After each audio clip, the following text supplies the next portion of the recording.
ধন্যবাদ আপনাকে।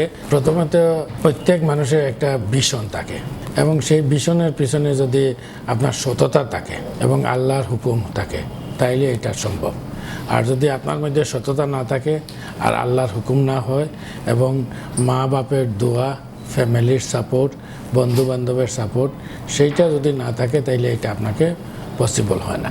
প্রথমত আমি আল্লাহ তাআলার কাছে শুকরিয়া আদায় করি যে আল্লাহ তাআলা আমাকে যে পর্যায়ে নিয়ে পৌঁছেছেন, ওনার যদি শুকরিয়া আদায় করি 24 ঘন্টা তাইলে আমার শুকরিয়া আদায় শেষ হবে না। আর সেখানে আমাদের মা বাপের দোয়া ছিল, ফ্যামিলির পুরো সাপোর্ট ছিল, বন্ধুবান্ধব, আত্মীয় স্বজন সবাই সহযোগিতা করেছে এবং আমার ব্যক্তিগত উদ্দেশ্য যেটা ছিল যে আমি সৎভাবে চলার জন্য, সেই সব কিছু মিলে আজকে এখানে পৌঁছার আমি একটা প্রথম কারণ মনে করি। দ্বিতীয়ত কারণ হচ্ছে যেখানে ব্যবসায়ী মানুষ বিভিন্ন ধরনের ব্যবসা করে, সব ধরনের ব্যবসাতে সাকসেসফুল হয় তার ঠিক নয়। প্রত্যেক যদি এই ব্যবসাতে সাকসেসফুল না হয় তাইলে সে যদি তার মেন্টালিটি এবং মাইন্ড থাকে যে আমি ব্যবসায়ীতে থাকবো, তখন সে এইটা না হইলে অন্যটাতে যায়, অন্যটা না হইলে অন্যটাতে যায়। আমরা যে ব্যবসাটা শুরু করেছি সেই ব্যবসাটা হচ্ছে ধরেন এটা একটা পারফিউম ইন্ডাস্ট্রি ব্যবসা। It's a very big industry. এটা যদি আপনি কল্পনা করেন তাইলে আপনি দেখেন পৃথিবীর এখানে সব দেশে সব জায়গায় পারফিউম, কসমেটিক্স এবং আমরা যে র মেটেরিয়ালটা যেটা ইউজ করি এটা প্রত্যেকটা কাজে কিন্তু অনেক প্রোডাকশনে এটা ইউজ হইতে, ইভেন সাবানে ইউজ হইতেছে, পাউডারে ইউজ হইতেছে, ডিওড্রেন্টে ইউজ হইতেছে, খাবারেও ফ্রেগনেন্সটা ইউজ হইতেছে। অনেক খাবার যেগুলো আছে সেগুলো তো ফ্রেগনেন্স। এইটার যে ইন্ডাস্ট্রি, এত বড় ইন্ডাস্ট্রি, কেউ যদি এটা ভিতরে না ঢুকে তাইলে সে বুঝতে পারবে না যে এই যে কত বড় এক ধরনের একটা ইন্ডাস্ট্রি। এবং সেই ইন্ডাস্ট্রিতে যে সুযোগ হয়েছে আমার ঢোকার, সেটার জন্য আমার শ্রদ্ধেয় পিতা তিনি মারা গেছেন। উনি প্রথমে সৌদি আরবে গেছিলেন এবং আমার জন্মের আগে 1956-এ উনি প্রথম হজ করেছিলেন এবং সেইখানে দেখছিলেন যে পারফিউম এবং আতর, আগরটাই খুব চাহিদা ওইসব আরবের কাছে এবং অত্যন্ত একটা সুগন্ধিকে রাসূল সাল্লাল্লাহু আলাইহি ওয়াসাল্লাম নিজেই পছন্দ করছেন এবং মক্কা মদিনাতে, বিশেষ করে মক্কা গিলাফের মধ্যে আগরের কাঠটা, আম্বর কাঠ এবং আতর এগুলা তারা ইউজ করছেন। তখনই উনি মেইন জায়গাটা দেখছিলেন যে এটা কোথা থেকে আসে। তখনই দেখা হইল যে আগর কাঠটা আমাদের এশিয়ান কান্ট্রি থেকে, বাংলাদেশ, ইন্ডিয়া, ভুটান, শ্রীলঙ্কা এবং মালয়েশিয়া, ইন্দোনেশিয়া, কম্বোডিয়া, ভিয়েতনাম, লাও এইসব কান্ট্রিগুলো থেকে এই কাঠটা যায় এবং সেই র মেটেরিয়ালসটা শত বছর আগে তাকে ইউজ করে সেটা দ্বারা পারফিউম হইতেছে। এবং আমাদের বিশেষ করে বাংলাদেশের সিলেট অঞ্চলে এই আগর কাঠটা হইতো এবং সেইটা দিয়েই অনেক জায়গায় আমাদের এখানে মার্কেটিংটা হইতো না, মার্কেটিংটা থ্রু বোম্বে হয়ে, ইন্ডিয়া হয়ে। তখন মানুষের মনে একটা ভাব ছিল যে এটা হয়তো আগর কাঠটা মনে হয় ইন্ডিয়া থেকে আসতেছে। হ্যাঁ, অবশ্যই ইন্ডিয়া থেকে আসে এবং বাংলাদেশ থেকে যায়, কিন্তু বাংলাদেশের নামটা এইভাবে প্রচার হয় নাই যে অন্যান্য দেশে যেভাবে আগর কাঠের প্রচার হয়েছে র মেটেরিয়াল। তো সেইখানে আমার দুঃখ যে আমি বাংলাদেশি হিসাবে আমি এই প্রোডাকশনটা করতেছি, বাংলাদেশের নামটা প্রচার হচ্ছে না, নিজের কাছে একটু খারাপ লাগে। যাক, তারপরে যে আমরা যখন এই ব্যবসাটা শুরু করি প্রথম মক্কা শরীফ থেকে আমার বাবা শুরু করেন, পরবর্তীতে আমি, আমার বড় ভাই, আমার ইমিডিয়েট ছোটো ভাই, আমরা সবাই ওই ব্যবসাতে জয়েন করি। আমরা 6 ভাই সবাই ওই ব্যবসাতে জয়েন করি এবং সৌদি আরবে বিশেষ করে যে বিদেশিদের যে একটা ছিল যে বিদেশি ওন করতে পারে না, সবাই কিন্তু ওই লোকাল সৌদি আরবে তাদের নামে রাখতে হয়। পরে আমি দুবাইতে আসি এবং দুবাইতে এসে 77-এ দুবাইতে আসি। বোম্বে থেকে যাওয়ার পথে ট্রানজিটে ছিলাম। তখন ওইখানে নামার পরে দেখলাম যে 3 দিন আমি ওইখানে ছিলাম। তখন দেখলাম যে না, এই দুবাই শহরটা এবং সংযুক্ত আরব আমিরাত যেটা, সেইখানে অনেক ব্যবসায়ী ফ্রেন্ডলি এবং বিভিন্ন দেশের মানুষ আছে, বিশেষ করে ইন্ডিয়ান, পাকিস্তানি লোক অনেক বেশি। আমাদের দেশের লোকজন কম ছিল। সেখানে তখন ওই ইন্ডিয়ান রুপিসটাও ব্যবহার হইতো, বেচা কিনা ইন্ডিয়ান রুপিসে হইতে এবং কাস্টমার ওরাও জিজ্ঞাসা করতে রুবিয়া কত, মানে ইন্ডিয়ান রুপিস তাদের দিরাম ছিল, কিন্তু ওই রুবিয়া বলতে বলতে তাদের ওই রুবিয়াটা আসছে। পরবর্তীতে আমরা চিন্তা করলাম যে আমাদের এই ইউনিটটা যদি ম্যানুফ্যাকচারিং ইউনিটটা যদি আমরা সংযুক্ত আরব আমিরাত দুবাইতে নিয়ে আসি, তাইলে মানে export, import, production, government facility সব মিলিয়ে অনেক সুবিধা। পরেই আমরা চিন্তা করে দুবাইতে নিয়ে আসি এবং পরবর্তীতে আমরা পুরা ইন্ডাস্ট্রিটাই দুবাইতে সেট আপ করি এবং সেই সেট আপের মাধ্যমে আমরা আজকে আপনাদের দুয়ায় প্রায় 65টা কান্ট্রিতে আমাদের আল হারামাইন পারফিউমের এক্সপোর্ট হচ্ছে এবং মধ্যপ্রাচ্য সহ সকল দেশে আমাদের নিজস্ব শোরুম রয়ে গেছে এবং যে যে জায়গাতে আমাদের কোনো শোরুম নাই সেখানে আমরা আমাদের এজেন্টের মাধ্যমে আমরা ডিস্ট্রিবিউট করতেছি এবং আলহামদুলিল্লাহ, আল্লাহ শুকর, আমার মনে হয় যে সংযুক্ত আরব আমিরাত মধ্যপ্রাচ্যে আমাদের Al Haramain one of the biggest and large, যারাই লোকালি করে তাদের মধ্যে আমরা one of the biggest perfume manufacturing industry এবং যেখানে আমাদের নিজস্ব জায়গা নিয়ে আমাদের অফিস, আমাদের ফ্যাক্টরি, আমাদের সব কিছুই এবং সরকার, ওই দেশের সরকার আমাদেরকে অনেক সুযোগ সুবিধা করে দিছে। ওইখানে যেখানে আমার ল্যান্ডটা কিনেছি ফ্যাক্টরি, ওই ল্যান্ডটা আমার নিজের নামেই দিয়েছে। নতুন একটা ফ্যাক্টরি করেছি, সেইটাও জায়গা সরকারের কাছ থেকে কিনে নিয়েছি এবং দীর্ঘদিন ওইখানে থাকার পরে সরকার গোল্ড ভিসা যাদেরকে দিছে, অলমোস্ট আপনাকে বলে পার্মানেন্ট রেসিডেন্ট, সেইখানে আমার নামটা আসছে, আমার ফ্যামিলি মেম্বার সবাইকে ওইখানে পার্মানেন্ট রেসিডেন্ট দিয়ে দিছে দুবাইতে এবং আশা করি ভবিষ্যতে তারা চিন্তা ভাবনা করতেছে যে ওই ন্যাশনালিটি দেওয়ার ব্যাপারে। তো আল্লাহর হুকুম, সেই হইল আমার মোটামুটি একটা পারফিউম ইন্ডাস্ট্রির ইচ্ছা। এখন যদি এই পারফিউম ইন্ডাস্ট্রির পরে যদি আমি আসি আমাদের দেশের দিকে তাকাই, দেশ আমাদের, আমরা এখানে বড় হয়েছি, দেশের মাটির টান সবসময় সবাই থাকে। 1995-এ প্রথমে আমি আল আরাফা ইসলামী ব্যাংকে ঢুকি এবং সেখানে আমি এবং আমার ভাই আমরা দুইজন ডাইরেক্টর ছিলাম এবং দীর্ঘদিন থেকে আল আরাফা ইসলামী ব্যাংকের সাথে জড়িত আছি। পরবর্তীতে যখন আমাদের মাননীয় প্রধানমন্ত্রী অত্যন্ত আন্তরিকতার সহিত প্রবাসীদের জন্য যে ব্যাংক দেওয়ার উদ্যোগ আমরা নিয়েছিলাম, তখন উনি আমাদেরকে প্রবাসী এনআরবি যারা ফুললি পেইড আপ ক্যাপিটাল বিদেশ থেকে নিয়ে আসবে, সেখানে এনআরবি ব্যাংকের প্রস্তাবটা যায়, সেখানে আমি একজন ডাইরেক্টর হিসেবে সংযুক্ত হই এবং সেখানে তখন আমি আল আরাফা ইসলামী ব্যাংকে থাকতে পারবো না, একটা লোক একই সাথে দুইটা ব্যাংকে থাকতে পারে না। তখন এনআরবি ব্যাংক থেকে ওই ব্যাংকে আমি রিজাইন দেই এবং আমার ছেলেকে ওইখানে আল আরাফা ইসলামী ব্যাংকের ডাইরেক্টর হিসাবে রাখি এবং আমি সেখানে এই ব্যাংকে চলে আসি এবং বর্তমানে এই ব্যাংকে আসার পরে আমরা আমাদের প্রবাসীদের যে উদ্দেশ্য এবং প্রবাসীদের যে নিয়ে স্বপ্ন, সেই দিকে আমরা কাজ করে যাচ্ছি। কিন্তু একদম পুরাপুরি যদি বলেন যে এনআরবিদের যে আশা আকাঙ্ক্ষা যেটা ছিল, সেটা আমরা 3টা ব্যাংক আছি। আমরা এনআরবি ব্যাংক লিমিটেড, আর আরেকটা আছে এনআরবি কমার্শিয়াল ব্যাংক। সেই এনআরবি কমার্শিয়াল ব্যাংকে আমার ভাই আছেন মোহাম্মদ অলিউর রহমান, উনি সেখানে ডাইরেক্টর হিসাবে আছেন।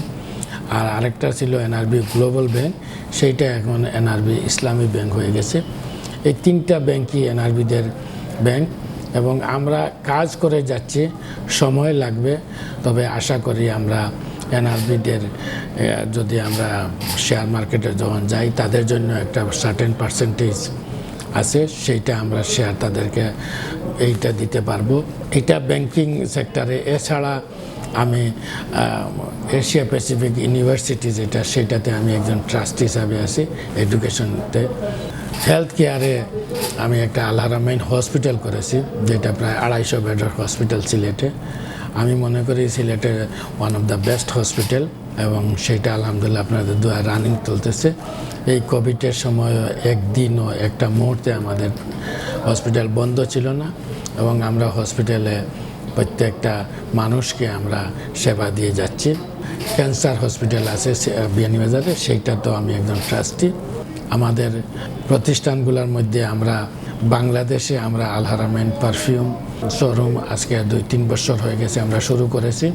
সেখানে যমুনা ফিউচার পার্কে আছে, তারপরে বসুন্ধরাতে আছে, পিঙ্ক সিটি, তারপরে এলিফ্যান্ট রোড, সব মিলাই আমরা বাংলাদেশের দিকে আমাদের যে চাহিদা, মার্কেটে যে চাহিদা, সেই হিসাবে আমরা বাংলাদেশেও প্রোডাকশনটা নিয়ে আসছি। আমরা ভেরি সুন আমরা বাংলাদেশে প্রোডাকশন শুরু করতে যাচ্ছি। আমরা অলরেডি আমাদের লাইসেন্সটা যেটা ছিল আল হারামাইন পারফিউম ট্রেডিং, সেটাকে আমরা ম্যানুফ্যাকচারিংয়ে নিয়ে যাচ্ছি একটা লাইসেন্স, এবং আমি অলরেডি একটা জায়গা নিয়ে নিছি। অ্যাকচুয়ালি জায়গাটা কোথায় বলতে পারবো না, ওরা অলরেডি এগ্রিমেন্ট করতেছে। সেই জায়গাতে আমরা আপাতত সেইটাকে নিয়ে যাব এবং আমাদের নিজস্ব জায়গা কিনে এবং সেইখানে আমরা প্রোডাকশন শুরু করব। কারণটা হচ্ছে কি, বাংলাদেশে এখন কিন্তু এই যে পারফিউম এবং এটার চাহিদাটা অনেক বেশি, এবং আমি যদি এটা বাংলাদেশে প্রডিউস করি তাইলে আমি সার্ক কান্ট্রি যেগুলো আছে সেই কান্ট্রিগুলোর মধ্যে আমি এটা এক্সপোর্ট করতে পারবো, যেখানে হয়তো আমার ডিউটি আসবে না। কারণ এখানে ইন্ডিয়া আছে, নেপাল আছে, শ্রীলঙ্কা আছে, ভুটান আছে, বার্মা আছে, এইসব কান্ট্রিগুলোতে আমি চাইতেছি যে এখান থেকে ম্যানুফ্যাকচারিং করে এইসব জায়গাতে এক্সপোর্টটা করব। এছাড়া আমাদের দুবাইতে আমরা 3টা জায়গায় ফ্যাক্টরি, একটা জায়গায় আমরা ডিওগুলা করি, একটা জায়গায় আমাদের পারফিউম যেগুলা করি, একটা জায়গায় এক্সপেন্সিভ প্রোডাক্ট যেগুলা এক্সক্লুসিভ কাস্টমার, এক্সক্লুসিভ কান্ট্রি জন্য করি। তো সেইগুলা যদি, যেগুলো আমরা চিপ প্রোডাক্ট যেগুলো করি সেইগুলো হয়তো আমরা বাংলাদেশে প্রডিউস করে বিভিন্ন আফ্রিকান কান্ট্রিগুলোতে এগুলাতে এক্সপোর্ট করতে পারবো। প্লাস এই ইন্দোনেশিয়া, মালয়েশিয়া, সিঙ্গাপুর, ব্রুনাই, এইসব কান্ট্রিগুলো থেকে আমরা এই বাংলাদেশে প্রডিউস করে যদি আমরা এইদিকে এক্সপোর্ট করি তাইলে আমাদের কস্টটাও অনেক কমে আসবে। তো আমি এখনও প্রসেসিংটা বুঝতে পারতেছি না যে প্রসেসিংয়ের মধ্যে যদি আমাদের র মেটেরিয়ালের উপরে কত পার্সেন্ট ডিউটি আসবে, কি কস্ট আসবে। এটা যদি আমি 100% ফ্রি জোনে করি তাইলে হয়তো আমার এটা একটা ফ্যাসিলিটি পাবো, আর একটা বাইরে যদি করি তাইলে আরেকটা ফ্যাসিলিটি পাবো। ডিউটি দিয়ে হয়তো আনতে হবে, পরে এক্সপোর্ট করার পরে হয়তো ডিউটি রিটার্ন আসতে পারে। এখনও এটা ওরা কাজ করতেছে। তবে যাই হোক, আমি অতি সত্বর বাংলাদেশে এটা প্রোডাকশন শুরু করব, কারণ আমার মধ্যপ্রাচ্যে বিশেষ করে দুবাইতে আমার ফ্যাক্টরি প্লাস লোক মিলে অলমোস্ট 3000 স্টাফ রয়ে গেছে এখন একটা, এবং বিভিন্ন দেশের স্টাফ ওইখানে আছে, শুধুমাত্র বাংলাদেশি না, বাংলাদেশি, ইন্ডিয়া, পাকিস্তান, শ্রীলঙ্কা, নেপাল, তারপরে আপনার মিডল ইস্টের লোক আছে, তারপরে আপনার কিছু আফ্রিকানের লোক আছে। ওইখানে ভিসার খরচ, তাদের টাকা আসার টিকিট, বছরে leave salary with return ticket, কস্টটা অনেক বেশি। কিন্তু আমাদের অপারেশনে যে সুযোগটা আমরা পাই ওইখানে হইলে সাথে সাথে মালটা আসলো, প্রোডাকশন হইল, তারপরে আমরা এক্সপোর্ট করে দিতে পারলাম, প্লাস মিডল ইস্ট কান্ট্রিগুলোতে আমাদের ইমিডিয়েটলি মালগুলা পৌঁছাইতে পারি। সেই জন্য হয়তো মধ্যপ্রাচ্যে যে আমেরিকান মার্কেটে সেইটা হয়তো আমরা ওইখানে প্রোডাকশন করব, আর বাংলাদেশে যেগুলো প্রোডাকশন করব এই এশিয়ান কান্ট্রিগুলোর মধ্যে, এবং আফ্রিকান কিছু কান্ট্রি আছে, সুদান, সোমাল, নাইজেরিয়া টাইজেরিয়া, সেইখানের প্রোডাকশন আমরা এখান থেকে করব। তো আমি আশা করি 2021-এ আমরা প্রোডাকশনে যাব, হয়তো বড় স্কেলে যাব না, প্রথমে শুরু করব, আর আমাদের জায়গাটা কিনা হইলে পরে সেখানে আমরা পুরো মাস্টার প্ল্যান করি শুরু করব, যাতে ইন ফিউচারে যাতে আমরা 10-20 বছর এইটা থেকে প্রোডাকশন করতে পারি। আতরের মূল্য যদি কেউ জানে তাইলে সেইটা বলতো না। আমি আপনাকে বলি, আতর এমন একটা জিনিস, এবং এইটা র মেটেরিয়াল এত expensive, it is not only that পারফিউমে ইউজ হয়, এটা এই অনেক মেডিসিনে পারফিউমটা ইউজ হয়, আতরটা ইউজ হয়। আপনি ওয়েবসাইটে যান, আমার কথা বিশ্বাস করে লাভ নাই, আপনি ওয়েবসাইটে যান, গিয়া দেখেন কি নাম আগরউড, আগরউড একটা নাম হয়েছে কি নাম, এইটার মূল্য বাংলাদেশ এখনও পার কেজির মূল্য হয়েছে $1 মিলিয়ন, $1 মিলিয়ন পার কেজি। তখন 1 কেজির যদি মূল্য $1 মিলিয়ন হয় তাইলে উনি বুঝুক যে এটা কত উপরের পর্যায়ে ব্যবসা, এবং এটা রাজা বাদশাহ ওরা ব্যবহার করা, এবং এইটার পরেও যেটা আমাদের সুন্নত, সেইটাকে নিয়ে কেউ ক্রিটিসাইজ যদি করে, রসুল সাল্লাল্লাহু আলাইহি ওয়াসাল্লাম সেটাকে ধর্মীয়ভাবে এটা ব্যবহার করেন। এবং আজ পর্যন্ত আপনারা দেখেন মক্কা শরীফে কাবার গিলাফের মধ্যে প্রত্যেক দিন আগর কাঠ, আতরের খুশবু হয়, এটা লাগানো হয়। আপনি ধোয়ার মতো আগর কাঠ জ্বালাইয়া হরম শরীফে নিয়ে এটা ব্যবহার করে। এটা রয়্যাল লোকরা ইউজ করে। ওদেরকে নিয়ে যদি কেউ ক্রিটিসাইজ করে এবং আমাদের ধর্মকে নিয়ে ক্রিটিসাইজ করে, সেইটা আমি খুব ভালো চোখে দেখি না। এবং আমরা সাধারণ মুসলমান যারা আছে, দেখেন আমরা কমপক্ষে হইল ঈদের সময় একটু আতর লাগাই, শুক্রবারের নামাজের সময় আতর লাগাই। তাইলে এটাকে আপনি কি বলবো, এখন সেটা যদি খুবই চিপ হইতো তাইলে তো আপনি প্রত্যেক দিন লাগে। আপনি সাবান প্রত্যেক দিন ব্যবহার করেন না, হাত ধোন, সব কিছু ব্যবহার করেন সাবান দিকে, কিন্তু সেইটার নিত্য প্রয়োজনীয়। এবং এটা যদি আতরটা আপনার কাছে এত চিপ হইতো তাইলে তো আপনি প্রত্যেক দিন লাগে। সেটি শৌখিন প্রোডাক্ট, এবং শৌখিন যারা, শৌখিন কারা ব্যবহার করে এবং কারা ইউজ করে, যেটা তাদের কাছে এক্সেস টাকা আছে, শৌখিন লোক ধর্মীভাবে ব্যবহার হইতেছে। আর এটার যে মূল্য কতটুকু, এটা যদি কেউ আসলে ভিতরে না যায় তাইলে সেটা মূল্য বুঝতে পারবে না। এইটা হইল গিয়ে, আতরটা হইল গিয়ে একটা র মেটেরিয়ালস। সেইটার থেকে কিন্তু এই যে বললাম, আমাদের সাবানেও আমাদের ফ্র্যাগনেন্সটা ইউজ হয়, আপনাদের খাওয়াতে ফ্র্যাগনেন্সটা ইউজ হয়।